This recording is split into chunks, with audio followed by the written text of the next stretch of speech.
Welcome to another Hows and Drows breakdown. Today we're zooming all the way in on a couple of possessions that we saw in Minnesota's blowout win over the Houston Rockets, because it ties into my last video about how much better Minnesota are when they actually run set plays and don't freelance too much on offense.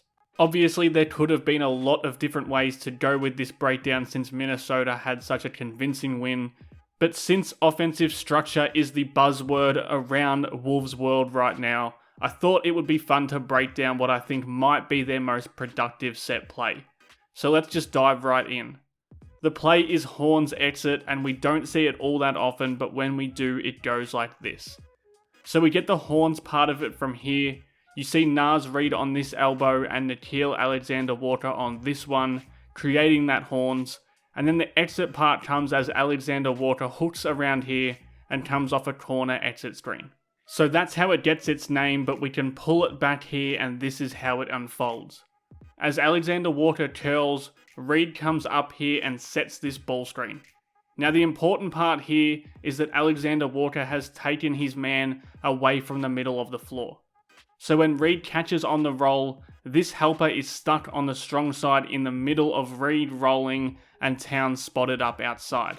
That's a bad place to be. So he digs in to stop Reid, but that leaves Towns open, and now the biggest defender on the court is stuck up here. The low man help is still worried about the corner shooter here, and the exit screener is here, occupying another potential helper. So now there's no rim protection there, and Towns Swiss cheeses his way to the basket. And when they go to it again, we see that counter. So again, it's Reid up into the screen here, and Alexander-Walker here curling off that exit screen. And you see this time Thompson wants to stay here in the paint to help on Reid, so he's calling for a switch on the exit screen. But if that switch isn't razor sharp, you get two players hung up behind this screen, and now Alexander-Walker has curled his way into a wide open corner three ball. Later on in the game, we get to see it turn into another counter. This time it's Troy Brown Jr. coming up to set this screen, and it's Alexander-Walker here again ready to curl through as we've seen before. Instead though, Brown Jr. ghosts this screen here to come out to the wing, and then North sets this little flare screen to keep him open in that shooting slot. So instead of that Horns exit turning into a roll man possession or a corner three on the weak side, it's a Horns ghost flare action that turns into a wing three on the strong side.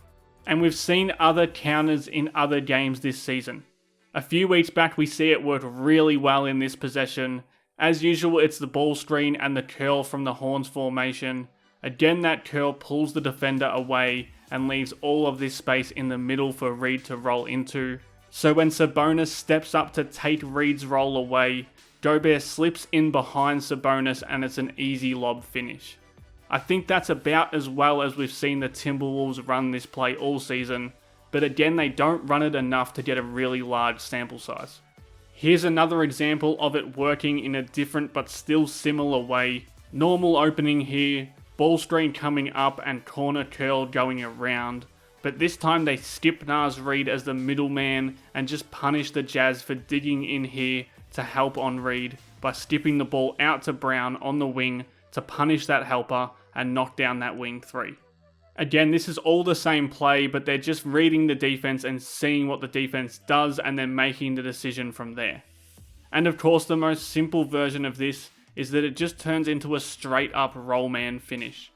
If the curler clears that space here correctly, and then this player isn't here early in help, then the player setting the screen, as you can see it's usually Naz Reid for Minnesota, can just stroll into that open area and finish at the rim. Obviously, I don't know the inner workings or why they're not running this at least once every game, but I do know that this is the kind of thing that would smoothen out what is often a really rough offense for Minnesota. It was a bonus to see it in this Rockets game and see it more than once. Hopefully that's a sign going forward that we're going to see a little bit more structure within that offense. Thanks again for watching Hows and Drows. Please subscribe for more.